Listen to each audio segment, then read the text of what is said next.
noite, amados. Que alegria estarmos juntos aqui nesta noite para celebrarmos este culto ao nosso grande e eterno Deus. Bem-vindos, todos os irmãos, todos os amigos que já se encontram conosco e aqueles que nos acompanham em algum lugar desse mundo, que estejam nos acompanhando. É sempre uma alegria ter a sua companhia e estarmos juntos para celebrar o Senhor. Já foram dadas as informações, deixa eu só acrescentar a palavra do irmão Leandro, que além da venda dos alimentos e daquilo que podemos arrecadar, uma coisa boa, né, Leandro, que tem acontecido a cada ano, é que no final, quando eles dividem os alimentos arrecadados por várias instituições de Araguaína, N instituições recebem, e uma delas somos nós, que somos contemplados com uma quantidade expressiva de alimento para que nós possamos doar a pessoas carentes. E tem nos ajudado muito a abençoar muitas vidas e muitas famílias também com esses alimentos que eles arrecadam e que doam às instituições para abençoar outras pessoas. Quero agradecer a todos os que estão conosco, entre eles tenho amigos que vieram de longe para passar um tempinho conosco, cuidando de nós, alimentando a saudade, porque eu não gosto de matar a saudade, eu gosto de alimentar. Então veio Evaldo, Claudene, Salvador, que não é Jesus Cristo, né? Mas é o irmão Salvador e a irmã Eva, como eu brinco, que não foi a primeira mulher, ela é uma outra Eva. Mas uma família muito querida, que nós temos ali, Porto e Palmas, eu não sei exatamente onde mora, uma hora é Porto, outra hora é Palmas, né, Evaldo e Claudene? Mas estão aqui conosco desde ontem, abençoando a mim e a Antônia. Muito obrigado, são muito bem-vindos. Queridos, eu estou conversando com a igreja sobre o tema Casas que Transformam o Mundo. Vamos dizer juntos esse tema? 1, 2, 3. A minha e a sua pode ser uma dessas casas. E eu tenho falado, hoje pela manhã eu falava, casas que transformam o mundo, tem uma família cheia do Espírito Santo de Deus. Uma família que o Espírito Santo de Deus conduz seus pensamentos, palavras e atitudes e os relacionamentos.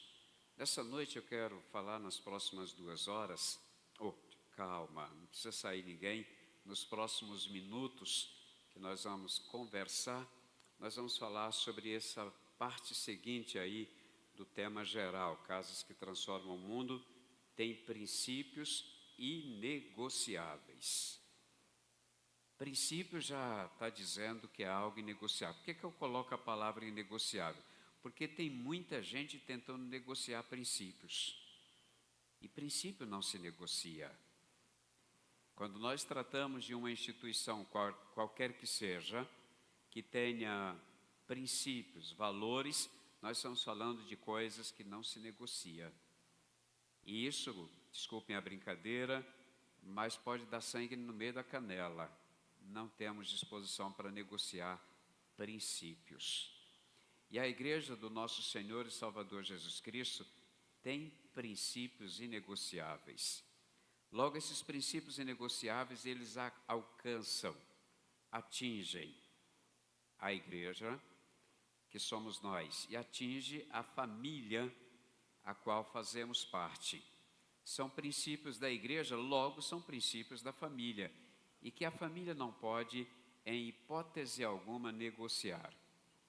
O mês de maio é geralmente o mês que as igrejas batistas, creio que algumas outras também o fazem, focam em pensar, em estudar, em debater acerca da família. Lembro que alguns anos atrás eu convidava um preletor que é especialista na área de família no Brasil.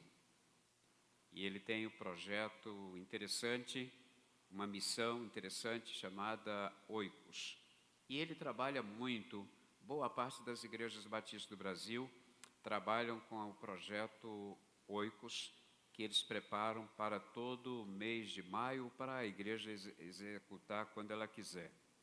E eu ligava então para o presidente dessa instituição e eu convidava para pregar no mês de maio daquele ano na nossa igreja. E ele disse: pastor, eu não posso atendê-lo porque a minha agenda em maio já está cheia, não posso mais. Ele disse: mas eu posso em junho. E eu disse então para ele: mas eu gostaria muito que fosse em maio. Aí ele disse: deixa eu fazer uma pergunta, irmão, só existe família em maio? Cara gentil, gente boa, tranquilo, e que me disse algo que eu não posso esquecer: família existe todos os dias. E nós às vezes nos esquecemos e focamos no mês de maio. É também um mês que eu termino trabalhando um pouquinho mais, porque eu viajo, eu falo em outras igrejas. Ontem eu estava em uma das nossas igrejas com a irmã falando aos casais. Próximo domingo eu estarei em Carolina falando a uma das nossas igrejas lá sobre esse assunto. Não lembro a data, em junho, eu não lembro, que eu estarei em uma outra igreja, parece-me que uma Assembleia de Deus aqui em Araguaína, que eu não sei aonde é, não lembro onde é, mas estarei lá falando também aos casais. É importante que nós pensemos sobre esse assunto, família. E esse tema nós estamos trazendo exatamente porque nós somos confrontados e desafiados a ter uma família transformada, ou sermos uma família transformada, e essa família ser instrumento de transformação de outras. Gênesis capítulo 2, se você puder acompanhar na sua Bíblia, no seu celular ou aqui no telão, como você desejar, nós vamos fazer a leitura de um texto que eu já usei muitas vezes, esse texto, para falar em cerimônia de casamento. Quantas vezes você já deve ter ouvido sermões nesse texto tratando em cerimônia de casamento, em momentos afins? Mas eu quero trazer para a nossa reflexão, dentro desse texto, alguns princípios que eu encontro dentro desse texto, e como eu disse, que eles são inegociáveis. Por mais que estejamos vendo que eles são negociados, como igreja nós não podemos negociá-los. Gênesis capítulo 2, verso 18 diz: disse mais o Senhor Deus: não é bom que o homem esteja só. Eu lhe farei uma ajudadora que lhe seja idônea. E o Senhor Deus formou da terra todos os animais do campo e todas as aves do céu, e os trouxe ao homem para ver como lhe chamaria. E o nome que o homem desse a cada ser vivo, esse seria o nome deles. Obrigado, querido.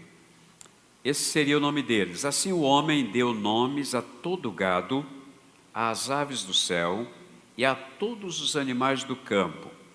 Mas não se achava uma ajudadora adequada para o homem. Tem tradução que vai trazer uma outra palavra no lugar de ajudadora, adjuntora e outras palavras semelhantes. Então o Senhor Deus fez cair um sono pesado sobre o homem, e esse adormeceu.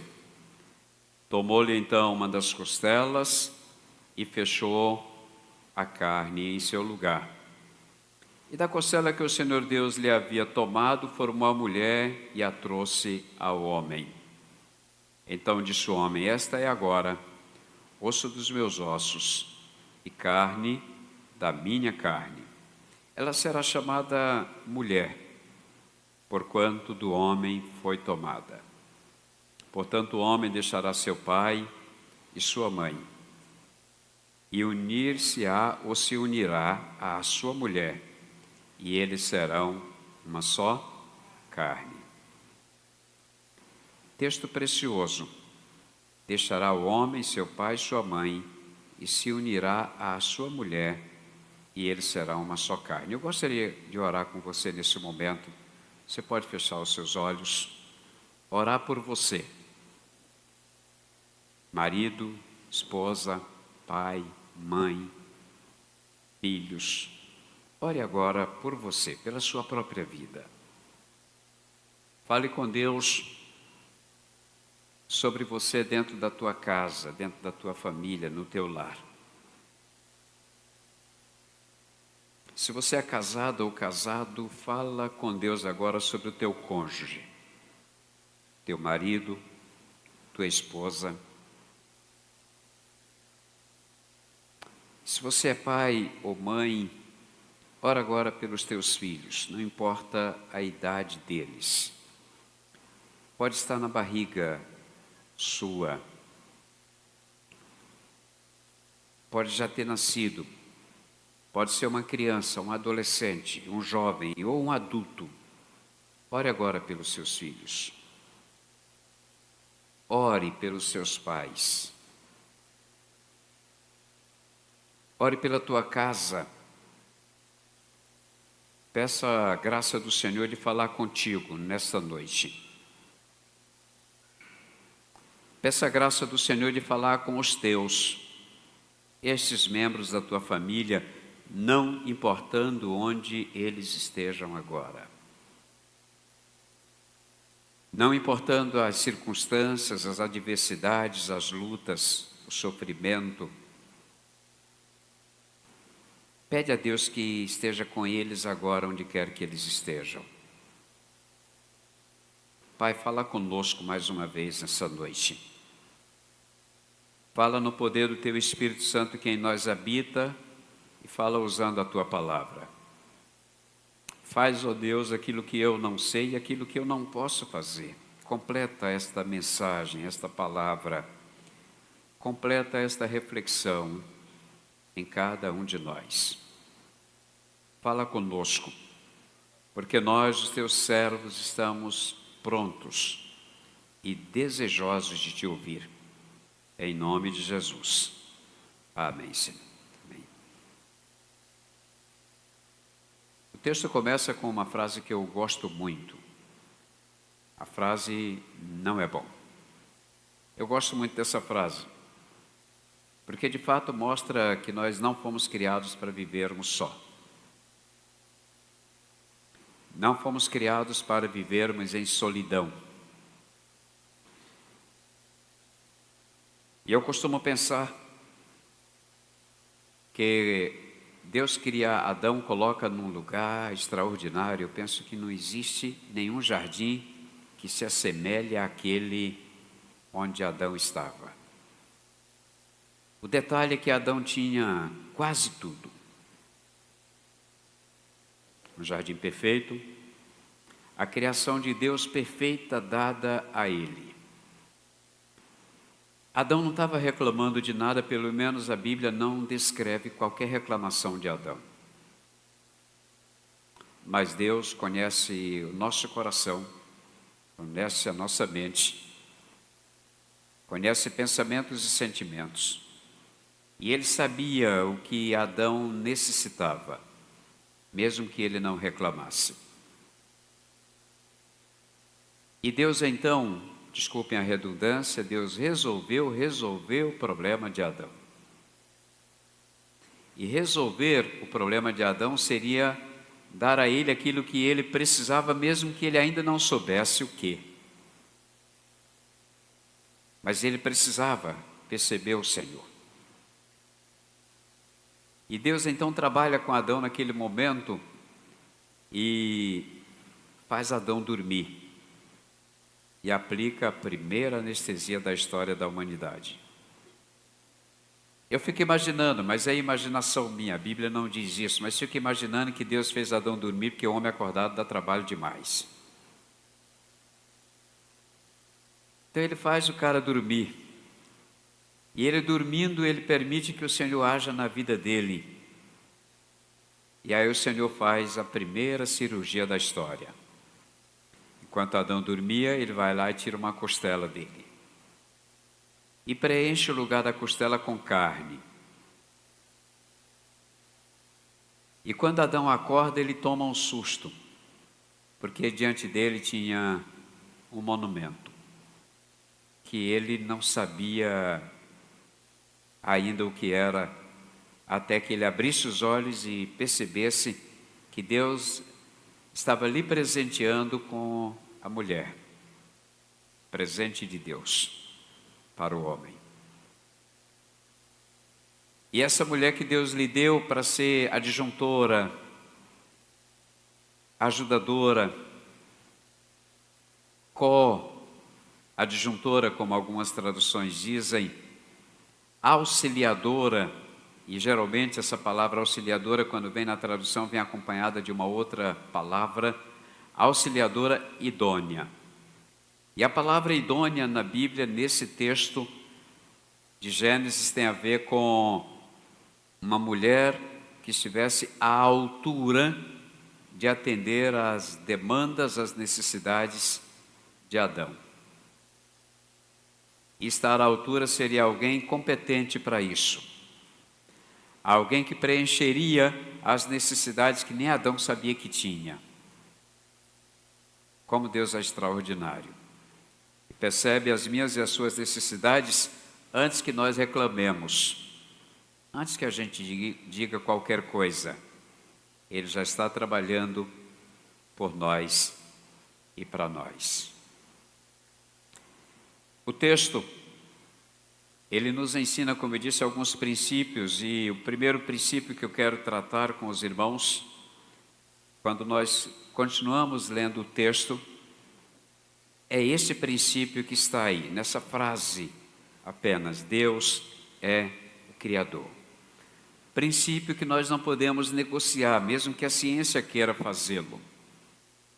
Mesmo que estudiosos queiram desfazer esse princípio e colocar apenas como uma alternativa, deixando de ser princípio, passando a ser uma alternativa. Ele é ou não é o Criador? Para alguns ele não é, para nós ele é o Criador. Ele, aqui nesse texto, ele está criando o ser que ele tem prazer em criar, o ser humano. Ele cria o homem, ele cria em seguida a mulher. Quando nós olhamos para Deus, o Criador, e alguém reclama, por exemplo, da criação que existe, reclama do ser humano, está reclamando da criação de Deus, da criatura de Deus.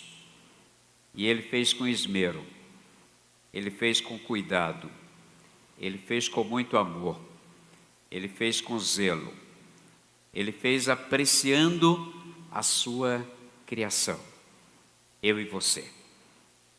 Estranho que nós não compreendamos isso, ou não aceitemos isso, e tem gente que se odeia, porque não gosta de parte do corpo, não gosta do cabelo, não gosta da cor da pele, não gosta disso, daquilo outro, passa a se odiar, odiando a criação de Deus. Isso é bastante desafiador. Esse Deus que criou tudo. Ele criou a terra, o mar, ele criou os céus, ele criou todo ser vivo, ele criou as plantas, ele criou absolutamente tudo. Não há nada que não tenha sido criado por Deus. E esse é um princípio que nós somos tentados a negar ou negociar. E até às vezes tem-se medo de falar Deus Criador. E não precisa ter medo não, Ele é de fato o Criador de todas as coisas que existem. E de todas as pessoas que existem. Ele criou. E parece algo desnecessário falar. Mas pela demanda de agnósticos e ateus que cresce a cada dia, e ateus religiosos, ateus, entre aspas, se chamando de cristãos, mas que não creem nesse Deus como Criador dos céus e da terra e de tudo que nela existe. O salmista, no Salmo de número 24, ele diz no verso 1, do Senhor é a terra, a sua plenitude, o mundo e aqueles que nele habitam. Esse texto é conhecido, repito, do Senhor é a terra, a sua plenitude, o mundo e todos aqueles que nele existem. Tudo é do Senhor, porque tudo foi criado por Ele. Paulo, escrevendo aos Romanos, no capítulo 11, verso 36, ele diz: porque dele, por ele e para ele são todas as coisas. Glória, pois, a ele eternamente. Amém. Há N textos que eu poderia citar alguns, poderia lê-los, referendando, reforçando a ideia da criação de Deus. Então, para nós não é apenas uma ideia de um Criador ou da criação, mas é um princípio inegociável por nós. Quando alguém está desesperado, revoltado com a família, porque alguma coisa está dando errado no casamento, na criação dos filhos, etc., até chegar a questionar: quem criou a família? Foi Deus. O salmista, no Salmo 86, verso 6, ele diz: Deus faz que o solitário viva em família. Deus faz que o solitário more em família, uma outra tradução. É Deus que faz a família, é Deus que fez a família. A família é a ideia criativa de Deus. Essa família que eu e você temos e fazemos parte dela. Eu costumo dizer que família é o lugar onde mais se tem problemas. Mas é dessa família onde nós temos muitos problemas que nós não queremos sair. E terceira coisa a pensar sobre isso é que quando ninguém mais me quiser, a família ainda é o lugar que eu sou acolhido. E uma das cenas mais interessantes que eu vivi na minha vida pastoral foi num velório, e que eu fui convidado para ir àquele velório falar aos vivos, é óbvio, mas me chamou muita atenção que o morto que ali estava, ele havia há muitos anos abandonado a sua esposa e os seus filhos. Ele abandonou simplesmente, como muitos homens, não sei se posso chamá-los de homens, mas pelo menos veste calça e irresponsavelmente fazem. Ele simplesmente foi embora. E ele viveu a vida que ele quis viver durante muito tempo, com quem ele quis viver, do jeito que ele quis viver.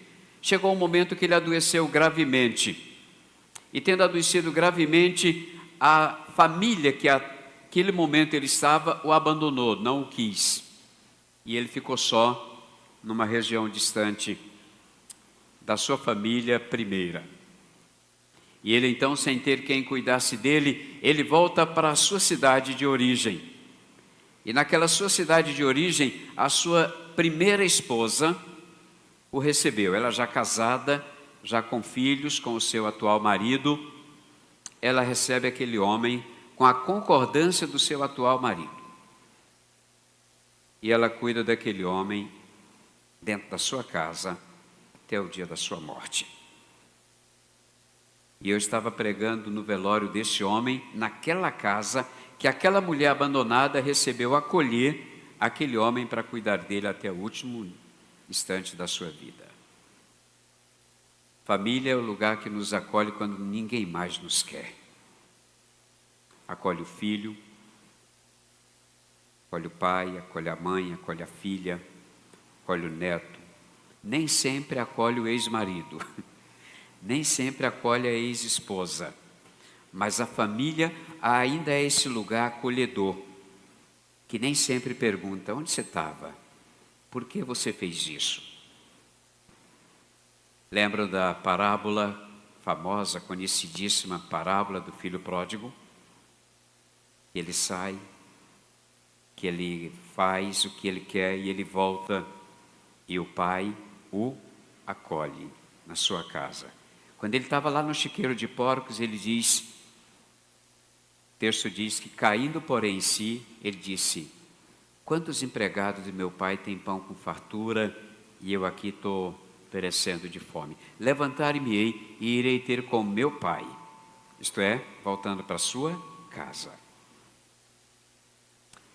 Deus é o Criador de todas as coisas. Deus é o que nos sustenta, porque a palavra de Deus, ainda Paulo dizendo, diz: porque nele nós vivemos, nos movemos e existimos. Nele nós vivemos, nos movemos e existimos.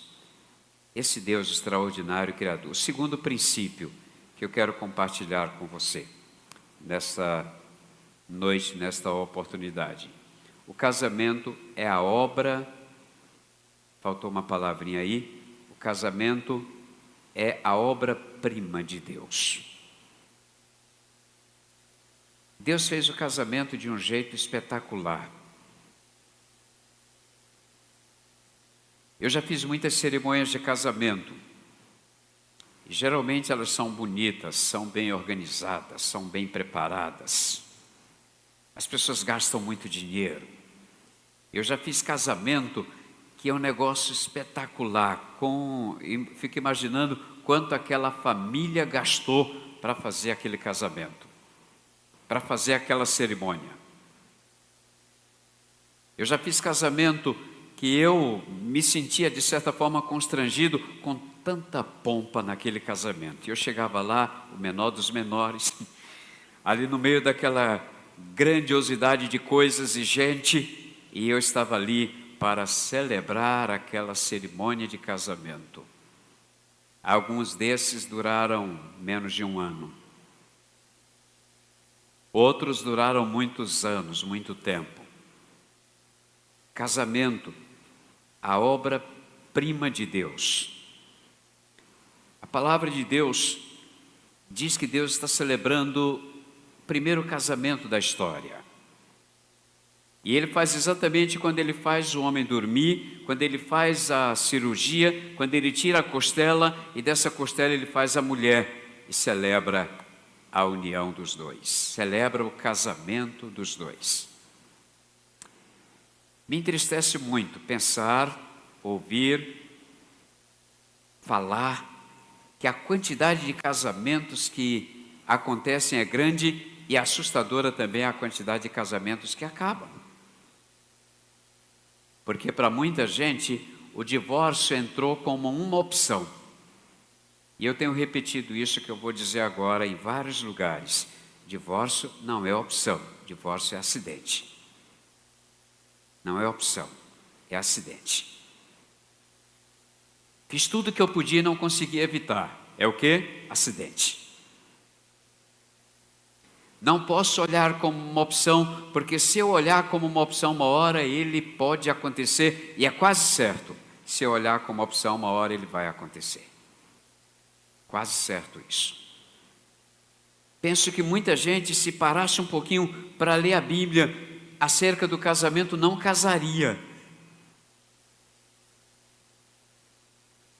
E alguns que se casariam e jamais se divorciariam. Fariam o possível perto do impossível para manter essa instituição viva. Mas estamos relaxando nisso. A igreja está relaxando nisso. As famílias estão relaxando nisso. Temos pago um preço alto como sociedade por esse relaxamento nosso. Sociedade desestruturada, aumento da violência, aumento da imoralidade e da prostituição, aumento dos problemas emocionais, depressão, ansiedade e outros, boa parte deles gerados em família. Boa parte deles. Os estudiosos da depressão dizem que há cerca de 300 causas para a depressão. Dessas cerca de 300 causas, 90 estão relacionados à vida em família. Então precisamos cuidar melhor do casamento. E eu costumo dizer que não existe casamento bom com gente ruim.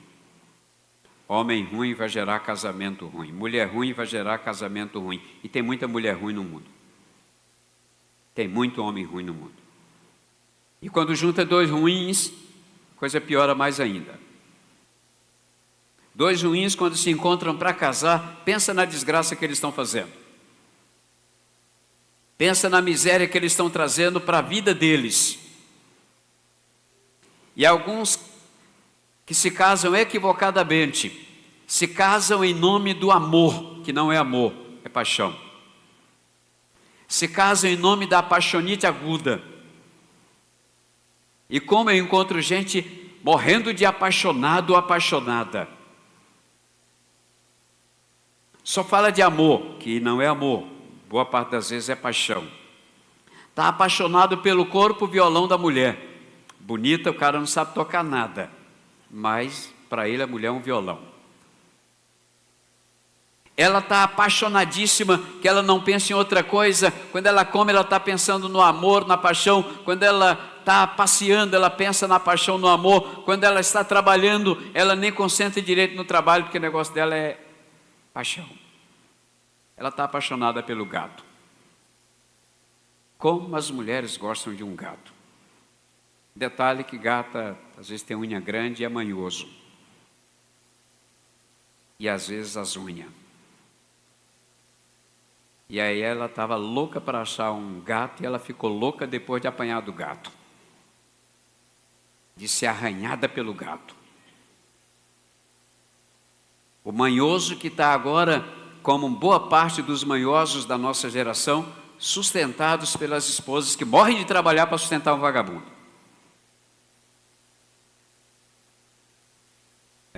Não sei se você conhece esse filme, já viu em algum lugar. Mas pastor, o senhor está zangado? Não, eu estou calmo. Tranquilo, só vejo isso quase todo dia. Imprestável se casando e estragando a vida de uma mulher. Mulheres que também não prestam para muita coisa, casando e estragando a vida de homens. Casamento precisa ser visto como algo muito sério. Paulo, escrevendo aos Coríntios, capítulo 13, verso 11, ele diz um negócio muito legal. Ele diz, quando eu era menino, eu falava como menino. Eu pensava como menino. Eu sentia como menino. Quando eu me tornei adulto, diz Paulo, eu desisti das coisas próprias de menino. Casamento não é coisa para criança, não, é para gente adulta. Casamento é para gente adulta e séria. Casamento é para gente madura. Casamento é para gente que não apenas cresceu fisicamente, mas cresceu mentalmente. Casamento é para assumir a responsabilidade de ser a mulher coadjuntora e o homem de ser um líder responsável pela sua casa. Pensa no desafio legal, liderar uma família, liderar uma esposa.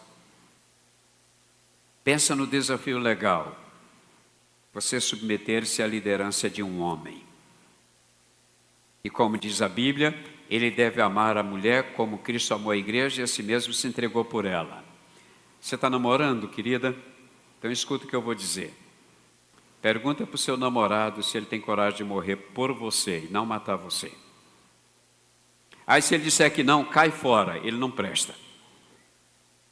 Cai fora. Pede ao Senhor, o Senhor manda outro, Senhor, e me salva dessa desgraça. Sério? Se o cara não tem coragem de morrer por você, não case com ele. Se você já está casada, agora eu multiplico as orações. Senhor, tem misericórdia da irmã. E transforma esse coisa em um marido. Agora, meu querido, pergunta para a sua namorada se ela tem coragem de se submeter à tua liderança. E se ela disser submissa, jamais, porque eu estou no século 21 e esse negócio de submissão é ultrapassado. A Bíblia não é ultrapassada. E ela diz, mulheres, submetei-vos a vossos maridos como ao Senhor. Se a tua noiva não tem coragem de ser submissa, cai fora, cara. Pastor, mas ela me ama. Mentira. Pastor, mas ela é uma serva de Deus. Mentira. Se ela é serva de Deus, ela vai submeter-se à liderança do marido. Se ela não submete, é porque ela não é submissa ao Senhor. Porque o texto sagrado diz que ela deve submeter-se ao marido como ao Senhor. Precisa desenhar? Tem que ser o desenho colorido? Ou dá para perceber sem óculos? Ah, pastor, mas eu estou apaixonada. Tadinha. Pastor, mas eu morro de amor por ela. Você vai morrer. e vai morrer mais cedo. E talvez nem vá para o caixão, porque a morte não significa necessariamente morrer e ir para o caixão. Tem gente que morre o prazer de sair de casa, morre o prazer de trabalhar, morre o prazer de vir para a igreja, morre um bocado de coisa antes de ir para o caixão. E tem gente que não está atentando para isso. Casamento é a obra-prima de Deus. Ele fez como algo especial, porque desse casamento é que vai gerar família. É a família nova que está nascendo. É uma nova família. Eu me casei com 21 anos de idade, alguns meses atrás. Eu não sabia o que era isso, não me avisaram. Mas eu descobri depois e não demorou muito, não. Logo eu descobri o que era e com quem era. Logo eu descobri, e ela também, e nós quase nos matávamos no primeiro ano de casado. Por quê? Porque eu não suportava a dona Antônia, que ainda não era dona, era uma jovem Antônia, não era senhora, era uma jovem, e ela, a vontade de me matar devia ser grande, mas ela já dizia que era crente e eu também. Mas aí descobrimos e resolvemos lutar pelo nosso casamento até hoje. E sabe de uma coisa? Ela diz que não me troca por nada, até porque não acha nada para trocar. Aí você fica rindo, né? Você não sabe o que eu sofro. Mas sabe, queridos, nós estamos lutando até hoje. E não é brincadeira, nós não apenas não trocamos, nós queremos caminhar juntos por muitos e muitos anos. Porque eu entendo que casamento é obra-prima de Deus. Deus escolheu pastor Elzimar para Antônia. Conversa, eu que escolhi ela. Eu que escolhi. Quando eu a vi na igreja, e eu sentado e a igreja lotada, aí eu levantei e dei o meu lugar para ela sem nenhum interesse. Apenas uma questão de gentileza, educação, que veio de berço, tendo dormido em rede a vida toda, nem berço eu sabia o que era. Ela sentou, nos tornamos amigos e ela namorava um para nada. E eu quieto, porque eu não podia fazer nada, porque ela tinha esse para nada como namorado. Aí um dia ela chega para mim e diz: terminei lá o namoro. Eu disse: sério? Sério. Eu disse: então é a minha vez. Ela disse: de quê? Você namorar comigo. Ela disse: não quis não. E me deu trabalho. Mas aí chegou um dia, de tanto eu insistir, que ela disse: eu vou te dar uma oportunidade. Garrei faz mais de 40 anos. E não solto. Eu sei que tem hora que o negócio não é fácil. Mas casamento não é brincadeira. Não é brincadeira. E casamento não é apenas juntar panela, não. Não é juntar pano de roupa, de chão, de mesa, não. Não é apenas isso, não. Casamento é responsabilidade. Religiosa, espiritual e civil. Vamos morar junto. Te ajeita. Vai lá e assina o documento. Vamos morar junto e com responsabilidade. Vamos morar junto e eu pago o preço. Vamos morar junto e o que é meu é teu. Não existe mais meu, agora é nosso. Casou, agora é nosso. É meu carro. Teu carro nada, é dela também. É minha casa. Que tua casa? Tu tem nada. Casal fica com esse negócio. Esse aqui é meu, esse aqui é teu. Converter. Aí lê a Bíblia, não de cabeça para baixo. Lê direitinho.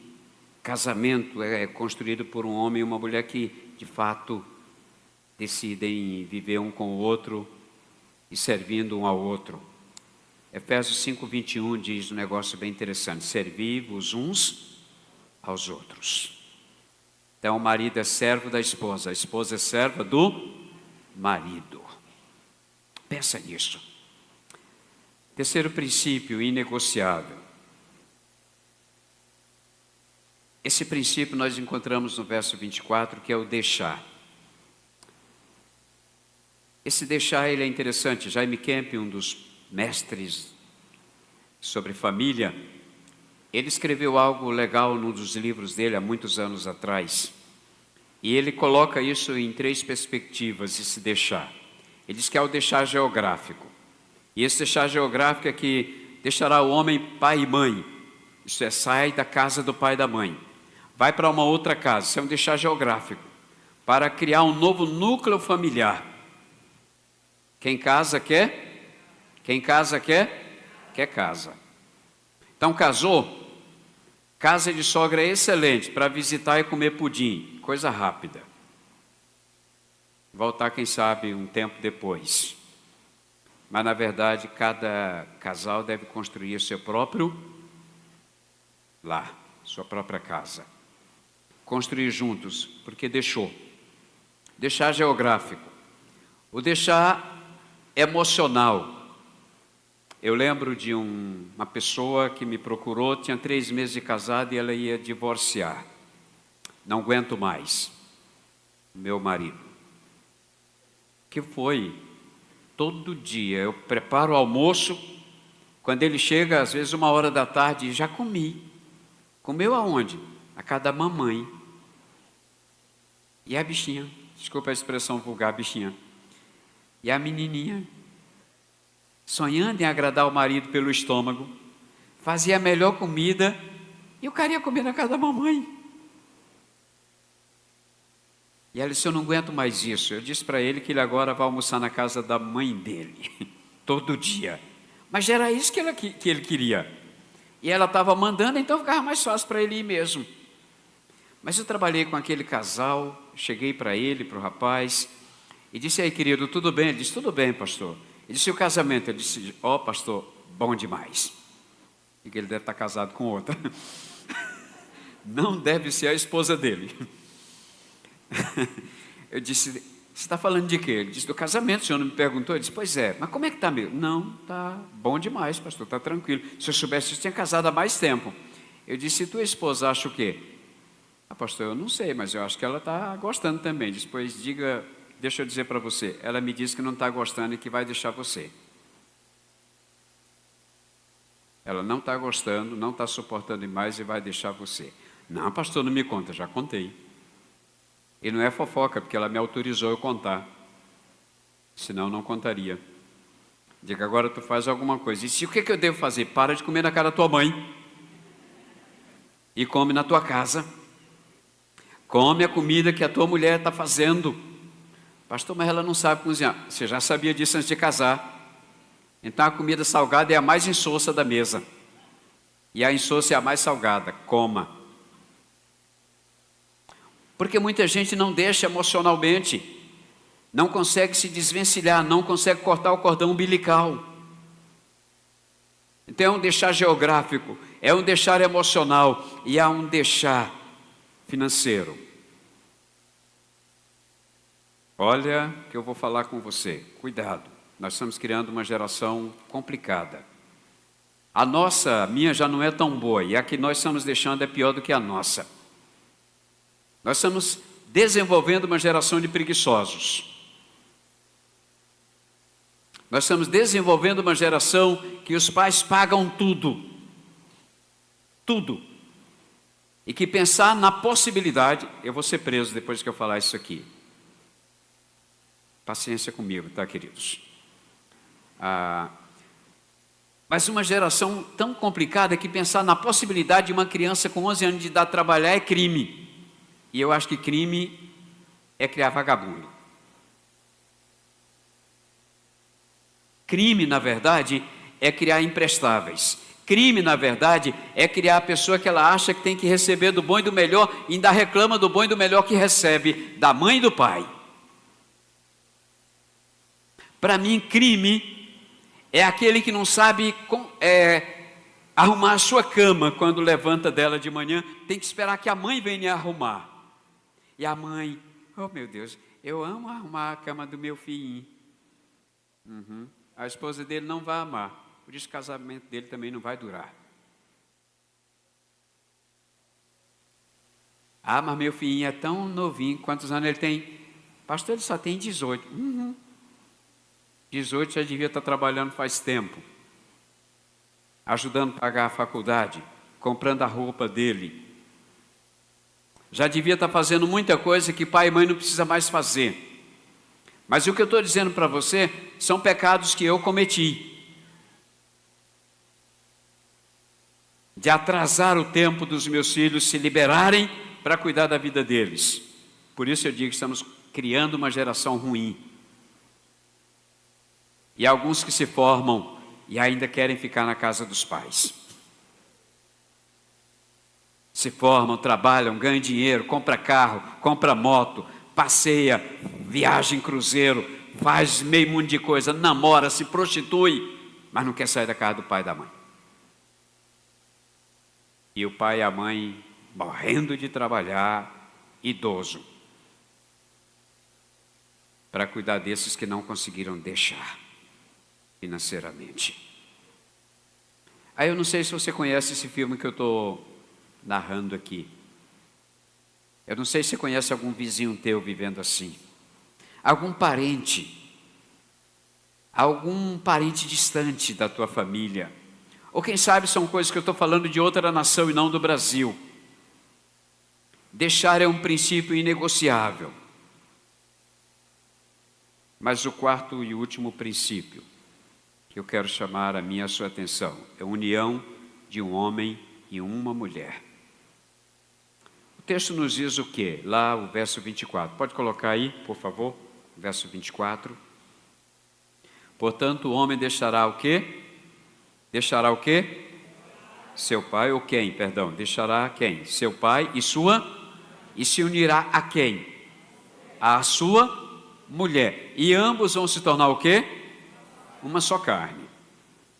Então o casamento, nós estamos entendendo que há uma união depois do deixar. Deixaram para unir-se. O mesmo Jaime Kemp que tratou de 3 coisas, dentro desse princípio do deixar, que é o emocional, é o financeiro, é o geográfico, é o mesmo que traz 3 coisas para pensar nessa palavra unir. Mas deixa eu dizer para você, a palavra unir, ela tem o sentido original, isto é, o hebraico. Essa palavra significa algo muito interessante, significa colar, cimentar. É o significado dessa palavra no original, em que a Bíblia foi escrito. Colar, cimentar, é algo para não quebrar, para não desfazer. Mas Jaime Kemp diz que esse unir é uma união física, e essa união física tem a ver com a união sexual do casal.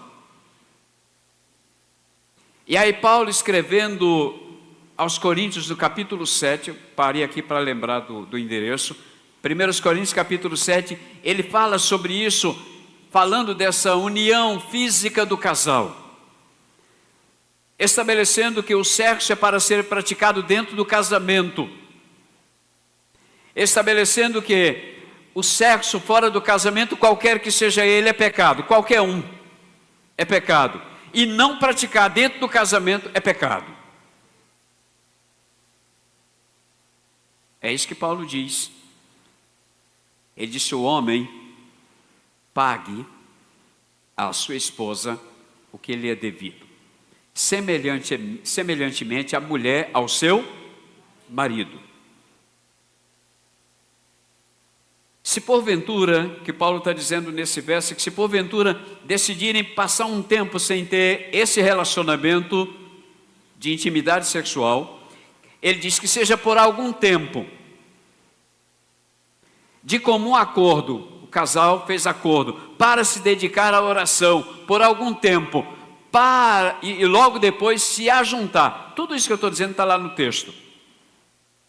Logo depois se juntar novamente, para que Satanás não vos tente por causa da vossa incontinência. Para que eu não comece a olhar para meninas mais interessantes, oferecidas. Para que a mulher não comece a olhar para homens interessantes e oferecidos. É preciso que cuide bem dessa área dentro do casamento, dentro da família. Unir-se à união física, união sexual. Mas ele fala de outra união, união espiritual. A união espiritual não é ser necessariamente da mesma igreja. A união espiritual necessariamente não é ser da mesma religião. A união espiritual significa servirem ao mesmo Deus. Servirem ao mesmo Deus. E esse servirem ao mesmo Deus é o desafio do homem e da mulher quando vai escolher uma pessoa para casar. Conheço gente que está orando faz tempo. Senhor, me manda um marido, me manda uma esposa. Não vai mandar não. Procure você. Abre o olho e enxerga as beldades à tua frente. Aí tem gente que diz, pastor, estão dizendo para eu namorar com fulano, mas ele é meu amigo. Tá. Não, vou namorar com um amigo, não. Então procura um inimigo. Não quer amigo? Ah, mas ela é amiga minha demais. Não quer não? Não, então procura uma inimiga, vai dormir com ela na mesma cama. E vai tomar do suco que ela fizer com veneno dentro. Não é inimiga que você quer? Então qual é a lógica? Procure amigo. Procure amiga. E que sirvam o mesmo Deus. E para servir o mesmo Deus, deve buscar princípios para isso na palavra do Senhor. E termino. A união de um homem e uma mulher que pensam nessa união inquebrável, nessa união duradoura, nessa união criada pelo Senhor, nessa união que faz com que o casal, mesmo sendo diferentes, mas casaram, se uniram e agora uniram espiritualmente, uniram fisicamente, uniram emocionalmente, uniram em todos os aspectos possíveis. Agora você imagina que isso acontece com duas pessoas totalmente diferentes e o Senhor vai fazer essa união acontecer. Aí você diz, pastor, eu me arrependi de ter casado. Azar o seu. Agora paga o preço de ser homem e lute pelo seu casamento. Agora, irmã, paga o preço de ser uma mulher íntegra e lute pelo seu casamento. Convide Deus para mandar na tua vida. Convide Deus para mandar na tua mente e no teu coração. Consequentemente, convide-o para mandar no teu casamento, para mandar na tua família, para mandar na tua casa. E aí sim, seremos casas que transformam o mundo. Deus quer isso e Ele pode fazer isso na minha e na tua vida e que Ele nos abençoe. Amém? Feche os seus olhos.